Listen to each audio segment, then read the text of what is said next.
नाज़रीन, सखर में खबर है जेका अवां ताईं पहुंचूं पिया। हफ़ीज़ लाशारी की रिपोर्ट मुताबिक सखर में सिविल डिफेंस जो इजलास assistant commissioner city Sukkur office में assistant commissioner madam Sara Faraz की सदरत हेठ मुनक़िद थियो।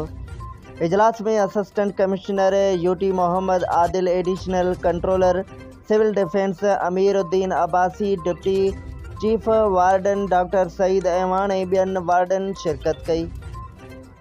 इजलास दौरान deputy chief warden doctor Saeed Aiwan पंहिंजी रिपोर्ट पेश कंदे चयो त गुल प्लाज़ा कराची सान्हे खां पोइ सखर सिंध जो वाहिद ज़िलो आहे जिते सवें तरबियती वर्कशॉप मुनक़िद कया विया आहिनि। हुन चयो त सिविल डिफेंस सखर मार्केटुनि ऐं इमारतुनि में फायर सेफ्टी SOPs ते अमल दरामद में अहम किरदार अदा कयो। उन मौक़े ते ॻाल्हाईंदे assistant commissioner madam Sara Faraz चयो त शहरियुनि जी हिफ़ाज़त अवलीन तरजीह आहे ऐं उन हवाले सां का बि गफ़लत बर्दाश्त न कई वेंदी। फायर सेफ्टी क़दमनि खे वधीक असराइतो बणायो वञे ऐं सभिनी कारोबारी मर्कज़नि, प्लाज़ा मालिकनि ऐं कारोबारी बिरादरी खे सरकारी SOPs ते सख़्ती सां अमल करणु घुरिजे।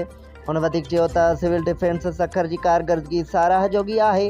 तंज़ीम पारां आगाही मुहिम तरबियती सरगर्मियूं तमामु घणी अहमियत रखनि थियूं।